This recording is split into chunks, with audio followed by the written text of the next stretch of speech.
I cannot imagine that we would join a bombing campaign directed at the people on the ground in Gaza. That's incomprehensible to me. But then again, I suppose it's possible. I simply think the Israelis, now that they have all the 2,000-pound bombs that they can drop, along with these very large bunker busters, which have the same impact as a 10 kiloton warhead, those they think are designed for Iran. I just don't know how they're going to deliver those because you usually need a very large and powerful bomber like the B-2 to carry that kind of weight. I don't know that the Iranian or the Israelis have any bombers per se. So I don't know what they're going to do. The problem I see is this sort of bribe, bully, bomb approach to American foreign policy should end. We had voted for President Trump, many of us, because in addition to what he's doing domestically, we looked for what you mentioned at the beginning, disengagement from these conflicts and retrenchment because we badly need it. But thus far, it doesn't look like that's where we're headed. How do you see the wider region, though, in the Middle East that is responding to this new, well, I guess it's not new, but this, yeah, threats by Trump? Again, even if it's just negotiation tactics, suggesting that he's going to cleanse all of Gaza from every single Palestinian and then own Gaza, guessing making it Russian, sorry, American territory, somehow almost merging it with Israel. This can't be very popular in the region. Have you seen any pushback or consequences of this yet, or how do you see this situation developing? Well, I think it's been universally rejected by everyone in the region. General Sisi was in Washington and made that abundantly clear. They want nothing to do with it. They've committed their forces in Sinai that are sitting across from Gaza and the Israeli border. The king of Jordan, after what appears to have been some vacillation, has now said that if they push refugees, Palestinian refugees, into Jordan, he will declare war on Israel. Then, of course, you have the Turks. They're horrified. And Erdogan has said this is unacceptable. Tehran obviously doesn't support it. The Emirates don't support it. And most important, I guess, from the Sunni standpoint, is that the Saudis have been unambiguous in their opposition. Now, all of us have asked the question, where did this come from? And now I'm seeing a lot of evidence from people that suggest that his President Trump's son-in-law was the originator of this dumb idea of essentially eliminating the people in Gaza. Although I don't think that's a unique idea in Israel. I think that's been under consideration for a long time. But the point is that there are such things as morality and law. All we're seeing is transactional action. You know, you do this for us, we do this for you. You don't do this for us, we bomb you. You know, you reimburse us, you compensate us financially, or we leave. This sort of business. I don't see that leading anywhere useful at this point. So I don't know if they're going to walk it back and say, well, we were just kidding. We didn't mean all of that. I don't know. We'll have to see what happens when the ceasefire ends. And I do think that regardless of what President Trump says, Mr. Netanyahu is in charge. And he's going to make decisions on the basis of what he thinks is in his interest and Israel's interest and in the interest of his agents in the United States. I think that means war in Gaza, ultimately the West Bank, and potentially sooner rather than later against Iran. There is no incentive to wait if you're an Israeli and you look at Iran. Your assumption is, right or wrong, they are on their way to a nuclear weapon. And I remember we've been listening to old statements by Netanyahu and others. They say, well, Iran's 6 months from a nuclear weapon. That was 2 or 3 years ago. Iran is 6 weeks from a nuclear weapon. That was a month or two ago. So if you're serious, you have to attack. If you attack Iran, all bets are off. The whole region will be inflamed and explode. And the Turks, as I said before, people need to pay attention not only to what Mr. Erdogan says, but what he does. And his population is galvanized, ready to fight. And he's got the capability, the force, but he doesn't want to fight us. We don't want to fight him.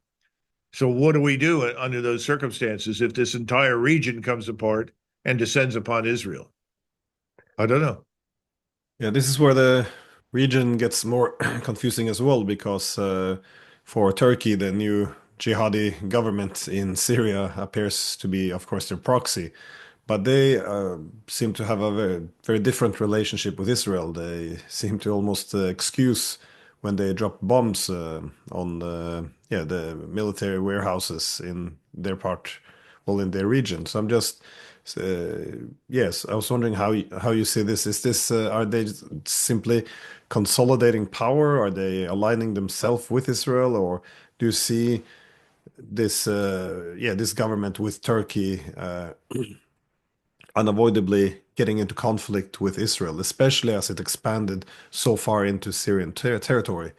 Or is it stable at all? It's we don't hear much about it anymore these days. Well, I think Jolani has been advised by some Chechens that are working with him on behalf of Putin to repair relations with the Russians. So the Russians are staying. So they still have an interest in Syria, and they are going to be involved in some way. And Erdogan has made it very clear to Jelani the Russians stay. Now, you just brought something else up. Erdogan has already said that the Israelis who are in Syria need to get out. The Israelis aren't going to leave voluntarily. And remember, all of this is in close proximity to Damascus. And Damascus is a very important site in Islam and to the Turks. So yeah, I'm sure Erdogan will eventually visit Damascus and pray in the Umayyad Mosque. Then there are discussions about Al-Aqsa. There are people that think that Al-Aqsa could be demolished by the Israelis so that they can press ahead with their building of this temple. And at the same time, you've got people in the Arab world who are claiming that the Arabs have purchased real estate, Emirates or Saudis or somebody, and are working with the Israelis. It's very confused. It's very dangerous. And these things are out of control. I don't know that President Trump can single-handedly get control of what's going on there anymore. I think it's we have this expression, the horse has left the barn. How do you get the horse back in it? I think the horse is out there. It's left. So I think a war inevitably will break out between the Turks and Israel. The question is when, not any sooner than absolutely necessary, because Erdogan has much to do. He has larger fish to fry. Remember, he claims most of northern Iraq as part of Turkey. And it was for hundreds and hundreds and hundreds of years. This is the Ottoman Empire. So is Syria. So he's going to move cautiously. He doesn't want to put his enterprise at risk, but he will fight. And at the same time, the Iranians are not interested in going to war, but they're ready. And they have a lot of capability now, and the Russians have helped them enormously over the last 6 months. And Russia will not sit by idly. Then you have the Chinese. They've increased the size of their naval flotilla in the Indian Ocean, but they're going to do everything in their power to ensure the Straits of Hormuz stay open, because they depend upon access to those straits. So I don't know how that works out if those straits should become blocked for some reason, or the oil facilities in Iran are destroyed as a result. There's so much that can go wrong at this point, Glenn. It's hard to estimate. And then we do see a lot of evidence for the Israelis working closely with the Greeks. And the Greeks seem to be prepared for a war with the Turks. And there are people suggesting that it is Israeli strategy to unleash the Greeks against the Turks if the Turks turn on them. So we have a recipe here for disaster. And I don't think anybody's thinking it through carefully right now in Washington. And we haven't even talked about Egypt. And of course, the Egyptians don't trust the Turks. They're worried about the Muslim Brotherhood. Neither do the Jordanians. They see that as a pernicious, mendacious influence, the Muslim Brotherhood. And Mr. Erdogan is the man who leads the Muslim Brotherhood in the region.